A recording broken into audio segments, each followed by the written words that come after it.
Datele un terreno umido e lei farà miracoli, disse The Italian Farmer dopo aver provato questa Maschio Gaspardo Veloce, modello 300 in questo caso. Siete curiosi? Non vi resta che vedere questa recensione.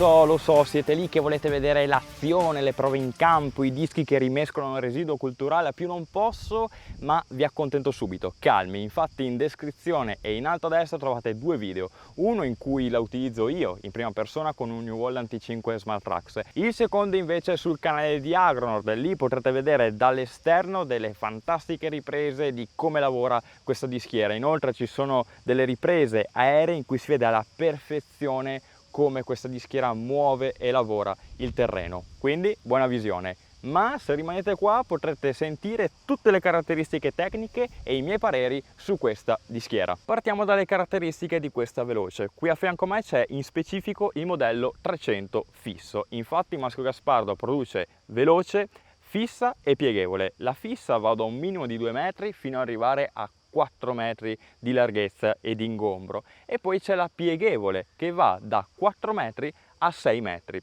La pieghevole ha degli step di metratura da 1 metro, quindi c'è la 4 metri, la 5 metri e la 6 metri. Invece la fissa è interessante anche per aziende più piccole perché da 2 metri a 4 metri gli step di metratura sono da 50 cm, quindi c'è la 200, la 250 e così via. Tutta la gamma di dischiera Veloce monta un disco da 52 cm di diametro che ruota sopra un mozzo cuscinetto SKF AgriHub esente da manutenzione. Infatti non ci sono ingrassatori, lui è totalmente schermato da umidità e sporcizia. La struttura poi prosegue con un braccio che termina su 4 Silent Block in gomma che permettono appunto a tutti i dischi di essere ammortizzati in maniera indipendente. Ovviamente è una gomma molto rigida per permettere in ogni caso al disco di penetrare nel terreno. La richiesta di potenza per questa dischiera va da un minimo di 65 cavalli nel caso della 2 metri a un massimo di 240 cavalli nel caso della 6 metri pieghevole. Maschio Gaspardo per questa Veloce offre diverse tipologie di allestimenti e optional, a partire dai dischi che possono essere ordinati di due tipologie, più o meno aggressivo. Cosa dà questa aggressività? La profondità del dente appunto di questo scanso. In questo caso abbiamo scelto con i ragazzi di Maschio Gaspardo una tipologia di disco più aggressivo perché sapete benissimo che io ho un terreno molto argilloso. Arriviamo poi alle bandelle, ovviamente disponibili sia sul lato destro che sinistro, che ci permettono di lasciare il terreno perfettamente piano e quindi non creare riccioli o solchi. Possono essere regolate a piacimento tramite queste due viti, sia a destra che a sinistra, in profondità tramite questo tubolare telescopico e alto e basso. Inoltre si può decidere se metterle in flottante o meno. Cosa vuol dire flottante? Per chi non lo sapesse, questo appunto è la modalità flottante, ovvero permette alla bandella di muoversi in alto e in basso. Il movimento ovviamente tramite queste spine può essere bloccato. Poi qua andando sul posteriore abbiamo il rullo ad anelli che può essere ordinato in due tipologie differenti, uno col profilo dell'anello a V e uno col profilo a C. La C si riempie di terra e fa una sorta di cuscinetto tipo i rulli in gomma, insomma ragazzi. Invece la V tende a sminuzzare di più il terreno. Anche in questo caso, dato che è un terreno argilloso, è stata scelta la V. Ovviamente entrambi sono muniti di raschiaterra. Poi c'è la regolazione idraulica o meno del rullo posteriore che appunto regola la profondità di lavorazione della dischiera. In questo caso non è presente appunto il pistoncino idraulico per la regolazione idraulica e hanno messo un terzo punto Ragazzi, non l'ho mai visto in vita mia, hanno messo un terzo punto con cricchetti, insomma sembra una chiave a crick, veramente molto apprezzato, un tocco interessante perché anche chi non vuole prendere la regolazione idraulica comunque si trova una cosa abbastanza comoda, sicuramente molto più comoda che i classici terzi punti tradizionali. Ovviamente il cricchetto può essere invertito tramite un tastino sopra di esso e la maniglia è una bella impugnatura in plastica. Poi salendo abbiamo il kit luci stradali con le frecce, appunto le gemme luminose d'ingombro e le cartelle segnaletiche. Parliamo poi della verniciatura e delle finiture. Verniciatura molto classica, nulla di speciale come trattamenti, questo bel rosso maschio gaspardo, ben posato, nulla da dire, di buona qualità. Invece parlando di finiture siamo sicuramente a un buon livello, infatti non mancano le chicche come le spine marchiate maschio gaspardo, i tappi di chiusura in plastica dei tubolari, l'indicatore di profondità graduato appunto con la stecca di indicazione, le maniglie per i due dischi pieghevoli, fino ad arrivare a cose più importanti come il cricchetto sul terzo punto anche se manuale e l'apprezzatissimo doppio attacco sull'attacco a 3 punti, ovvero categoria 2 e categoria 3. Al di là di queste chicche che a me personalmente fanno impazzire, queste accortezze da parte delle case costruttrici, arriviamo proprio a quello che sono le finiture vere e proprie. Ragazzi, la macchina ha un telaio veramente importante, è ben costruita, tutte le saldature sono levigate, smussate, non c'è neanche un profilo, un elemento tagliente, quindi è ottimo, è veramente molto apprezzato. Ovviamente anche l'occhio vuole la sua parte, ma non è solo l'occhio, perché ragazzi, se cominciano ad esserci dei profili delle varie lamiere piegate taglienti, nel momento in cui ci si va a appoggiare per attaccare la dischiera ci si apre, non so, una mano, ci si graffia, ok, invece qua assolutamente questo scordatelo, non succede perché è finita molto molto bene. Poi arriviamo alla parte di video che probabilmente piacerà di meno alle case costruttrici. Ovviamente sto scherzando, ma ho voluto soprannominare questa rubrica l'angolo dei difetti e in questo caso ci troviamo proprio nell'angolo. Qui parlerò degli unici difetti di questa macchina perché ragazzi ce n'è uno ed è una cosa ridicola che non va a inficiare sulle prestazioni di lavoro o sul risultato della lavorazione. Mi raccomando, è solo una comodità che viene un po' a mancare, ovvero i due dischi esterni, sia quello di destra che quello di sinistra, possono essere chiusi e piegati appunto per limitare l'ingombro della macchina. Ma cosa succede? Nel momento in cui vado a chiuderli e voglio inserire la spina di fermo, i fori non combaciano nel momento in cui l'elemento è in battuta. Cosa devo fare? Prendere appunto l'elemento che pesa 30 kg, quindi è molto pesante, 30 kg lo dico io, comunque è molto pesante, devo sollevarlo con l'altra mano, andare a prendere la spina e cercare di far combaciare i fori.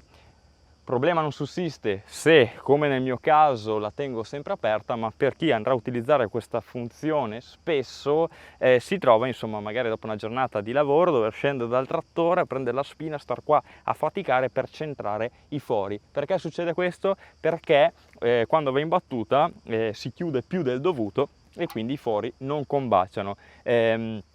Cosa basterebbe fare? E penso che Maschio Gaspardo andrà sicuramente a correggere considerando come è finita questa macchina. Basterebbe semplicemente mettere uno spessorino tramite il quale nel momento in cui vado a chiudere a libro questo elemento va in battuta alla perfezione e io inserisco la spina senza alcun tipo di problema. Spero che questo sia un buon feedback per Maschio Gaspardo per correggere questa cosa. E ragazzi, non ci sono altri difetti? È l'unico difetto e ripeto non va a inficiare su quelle che sono le prestazioni di lavoro o di risultato della lavorazione. Ok, siamo arrivati alla fine di questa recensione in cui parleremo delle prove in campo. Fine recensione e per me si trova in questo piazzale perché domani vengono a prenderla, vengono a ritirarla e quindi Maschio mi raccomando aspetta il prossimo attrezzo. A parte gli scherzi, l'ho voluta provare fino all'ultimo giorno, infatti con lei ho passato più di 40 ore di lavoro e ho fatto 3 test in campo su 3 tipologie diverse di terreno. Sul canale ne potete vedere uno ben spiegato in prima persona, adesso qua scorreranno le immagini degli altri 2. Partiamo col dire che con questa dischiera il risultato di lavorazione come ho detto all'inizio, dipende molto dall'umidità del terreno. Infatti l'ho provata nella prima prova su stocchi di colza su sodo, con un terreno, ragazzi, secco, condizioni al limite. Anche il coltivatore Rabe, cioè avete presente, l'avete visto sul canale che coltivatore è, faceva fatica a penetrare, non riuscivo a scendere sotto ai 15 centimetri con il tipo di ancora che ha. Qua ci sono dei dischi e d'altronde hanno fatto quello che potevano, circa 3-4 centimetri di lavoro, ma ho voluto comunque passare tutta la terra per il secondo raccolto per tagliare ancora di più gli stocchi macinati dal trinciastocchi e interrare il residuo almeno in superficie, per far trovare al Rabe una situazione un po' più semplice. E quindi ho passato tutta la terra. Certo che, ragazzi, appunto, ho lavorato 3-4 centimetri e non si poteva seminare. La seconda prova è stata, e l'avete vista sul canale, la trovate in alto a destra, in affinamento proprio dietro al coltivatore Rabe. Ragazzi, che dire, dischi, rullo, hanno preparato un letto di semina perfetto. I dischi hanno interrato ancora di più il residuo, hanno lavorato tutti i ciottoli più grandi lasciati dal coltivatore e il rullo a via ha sminuzzato ancora di più, lasciando un letto di semina perfetto, appunto pronto alla semina e seminabile. Lì la profondità di lavorazione è aumentata, arrivando fino a 7-8 centimetri. La terza prova invece è stata pochi giorni fa, finalmente è piovuto, quindi il terreno era umido e ho deciso di provarla su sodo, su stoppie di orzo. E che dire, ragazzi, risultato molto buono. Profondità di lavoro sempre 7-8 cm, vi ricordo che la profondità di lavoro massima in condizioni ideali di questa dischiera, di tutta la gamma veloce, è 10 cm. E appunto stavo dicendo, il risultato ottimo, neanche una pagliuzza in superficie, tutto perfettamente interrato, il terreno super sminuzzato, anche lì quasi pronta per la semina. Io sono in mini lavorazione, ma tendenzialmente preferisco lavorare il terreno un po' di più, però, ragazzi, veramente vedendo un risultato del genere mi sta venendo voglia di seminare direttamente sopra quel risultato di lavorazione. E come vi ho detto all'inizio del video, lo ripeto per un'altra volta, datele dell'umido e farà miracoli. Veramente per questa dischiera, ragazzi, se volete utilizzarla al meglio serve l'umido, c'è poco da fare. Se volete andare anche sul secco e comunque utilizzare dei dischi, meglio utilizzare un coltivatore combinato con dischi anteriori che sminuzzano il residuo, ancore centrali e poi dischi posteriori di finitura e rulli. E appunto lì è una macchina combinata molto più costosa, performante, ingombrante, con richieste di potenze superiori, però se volete lavorare in tutte le condizioni e in minima lavorazione, secondo me quello che vi ho appena descritto